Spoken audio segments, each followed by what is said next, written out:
I'm Denise, I'm the Scottish one. And she's a non-fiction editor. And I'm Louise, the English one. And she's a fiction editor. And together, we're the Editing Podcast. Hello, and welcome to the Editing Podcast. We've got a belter for you this week, haven't we, Louise? Hello, yes we have. Actually, I'm a bit nervous about this one because we're going to be talking about one of those things that gets people in a right old knicker knot. And it's not the cereal or Oxford comma either. Though we are going to tackle that in season 3. We're bracing ourselves for that one. Every season needs to have at least one knicker knot. We should make that our manifesto. I think we should. Consider it done. So this week we're talking about Stephen King. Yay! We both love Stephen King, don't we, Denise? Yes, we do. But we're not talking about Stephen King. But we are talking about something that he talked about. I know. But can I just say that Stephen King is the person responsible for getting me reading grown-up books. Oh, I think I was 9 or 10 when I read Carrie. So that alone makes him worth quoting. Anyway, what we're talking about is adverbs. So go on, Denise, let's have that quote. That quote, right. Okay. So Stephen King said, puts on Stephen King voice. I won't do that, actually. I believe the road to hell is paved with adverbs, and I will shout it from the rooftops. To put it another way, they're like dandelions. If you have one on your lawn, it looks pretty and unique. If you fail to root it out, however, you find 5 the next day, 50 the day after that, and then, my brothers and sisters, your lawn is totally, completely, and profligately covered with dandelions. By then, you see them for the weeds they really are, but by then it's too late. So is he right? Well, he's not saying don't use them ever, ever, ever. He's saying be careful. He's saying look at your writing and ask yourself if the adverb's necessary. Is it adding anything? He's saying ask yourself if there's a stronger verb you can use. Don't turn your flower bed of a book into a weed. And that makes sense. Yeah, I agree.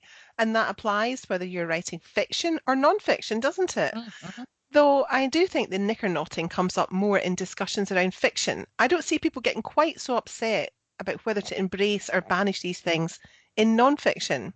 It's interesting. I wonder if there's more pressure around creative writing for some authors, perhaps because the focus is on entertainment rather than educational or professional development. Do you think that might be the thing?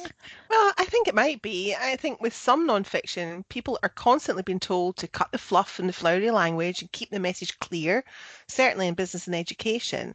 And perhaps there's less of a drive to be creative with language in those cases. And the problem with adverbs is that you don't want to get rid of them thoughtlessly any more than you want to include them thoughtlessly. So if someone reads what King said about adverbs and went through their novel hitting the delete button, that's not going to make them a stronger writer. That's just a lazy way. That's it. Yeah. Good writing's about intention. It's not about hitting delete.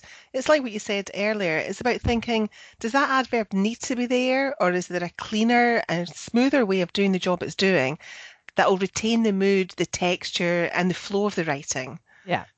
So let's start with the basics and define an adverb, because not everybody knows the lingo. So an adverb is a word that describes a verb, the action or doing word in a sentence, just like an adjective describes a noun. So examples, please, Denise. Okay, Mrs. So podcasts are a bit of a mare for this type of thing. It's so much easier when you're blogging because you can use bold. So I shall try to embolden my speaking voice. So here goes. To boldly go. Stephen ranted gently. I spoke eloquently. James, sit there. Louise leaned backwards into the chair and chugged her gin greedily. I'm liking that last one. Yeah. So notice that adverbs often end in ly, like boldly and greedily and so on, but not always, like Denise's examples of there and backwards. There are also adverbial phrases which behave in the same way as adverbs, but use 2 or more words to describe a verb. So here are a couple of examples, and like Denise, I'm going to try and embolden my language. Denise and Louise laughed like a couple of Mutleys. The writer eradicated her adverbs under the watchful eye of Stephen King. Right, so instead of saying to you, don't use adverbs, what we're going to do is talk about the adverbial red flags you need to be aware of so you can make informed decisions about whether you're using or abusing them. That's a much better approach. So when do we need to take care? Well, the first thing to watch out for is the double tell. That's when the adverb tells us something that we already know because the verb is strong enough in its own right. So examples include whispering quietly, inched step by step, yelled loudly, gasped breathily, or glanced briefly. Yeah, those are all great examples of redundant adverbs that can be gone from your file. And here are a few examples that you might find in non-fiction. We've done this the wrong way round, haven't we? Oh, we're mixing it up today. Yeah. So, researched systematically, facilitated helpfully, spoke verbally. Oh, that's a bit of a weak one, but because I can't imagine anybody would write that, but it's a Oh, good no, illustration. I have seen it. Oh, okay. Okay. Yeah. And I've got another fiction one that I see a lot when less experienced authors are dealing with thoughts. So I might see something like, how on earth would he get that kind of money by tomorrow? Jimmy thought inwardly. So they. Yeah, I can see how in that example things have gone awry because you can't do anything but think inwardly. Thinking is something that goes on in your head. And I don't know if you agree with this, Denise, but I think that in fiction, at least, these kinds of double tells worm their way in because writers don't quite trust themselves or their readers to get it. It's like they're thinking, I just need to make sure that's clear. Or they're just so immersed in the message that the line craft gets a little muddled. I think it's exactly the same in non-fiction. It comes down to confidence and taking the time to learn and apply that line craft you just talked about. So the next red flag concerns dialogue. And for this, I'm going to hand over to the fiction editor. Right, you are. So there are a couple of issues here. The first is when the adverb tells us what we already know from the dialogue. And the second is when the adverb tells us something we already know from the dialogue tag. So I'll give you an example of double telling with the dialogue first. I'm warning you, you take another slug from that gin bottle and you're for it, Louise said threateningly. So we know from the speech that Louise is speaking in a threatening manner, so the adverb threateningly becomes redundant. Yeah. And now I'll give you a couple of examples of when the double tell relates to the speech tag. Are you sure that's a Scottish accent? Denise asked questioningly. And hey, Stephen, can I ask you something? She whispered quietly.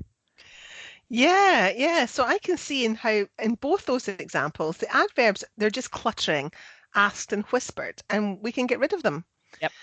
Now, here's another situation that's worth watching out for. Sometimes an adverb might seem necessary, but in fact, a stronger verb would be better. So we could change he walked slowly to he ambled, he strolled, or he edged. Yeah, and that means thinking about the mood of a scene to make sure the verb we pick evokes the right emotions in a reader. And it might seem obvious, but a thesaurus is your best friend here. Word has a built-in thesaurus that's brilliant as a quick reference tool for finding alternatives to weak verbs. And of course, the other way to fix the problem is to strengthen the dialogue. So I think we ought to talk about adverbial phrases a little more because I think some writers try to get rid of their adverbs just by replacing them with adverbial phrases. Yeah, and all that does is add more words. Yeah. It doesn't make us think about writing purposefully and keeping things tight. So an example would be changing he spoke gently to he spoke in a voice with a gentle tone. The first version with a single adverb is far more effective than the more clunky alternative. It's still behaving adverbially, but it's in a phrase form. Yeah, that's it. So we're not saying get rid of all your adverbs. I don't think either of us like that kind of prescriptive advice when it comes to writing creatively or academically. What we're asking you to do is to think about whether your adverbs are working or whether you can say what you want to say without them or by tweaking your word choice.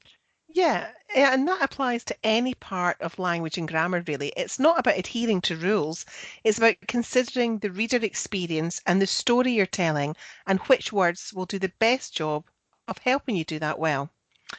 So I've got a question for you, Louise. Given that you're not a prescriptivist, how often do you find yourself removing adverbs and adverbial phrases when you're editing for indie authors?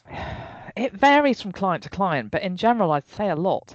And it's not because of this or that rule or because I like doing things this or that way. It's because those adverbs are redundant. They're not adding anything but clutter. It sometimes is a case of that lawn being full of those dandelions that King talked about. And they're a blight on what is at structural level a fabulous story. And as soon as those redundancies are removed or changed to stronger words, that story can really begin to pop. How about you? Is that something you see from indie business authors a lot? Yeah, it is. I see the double tell quite a lot from business writers. Mm, There's lots of speaking verbally and working together in partnership. mm. And when I point it out, they're surprised. They've never really noticed what's going on when they do that. And hopefully they'll do it a little bit less in their next book. Yeah. So to sum up, use adverbs when they help your reader understand more than they would have done without them. A well-placed adverb will still nudge a reader in the right direction and keep your business message or your novel tight.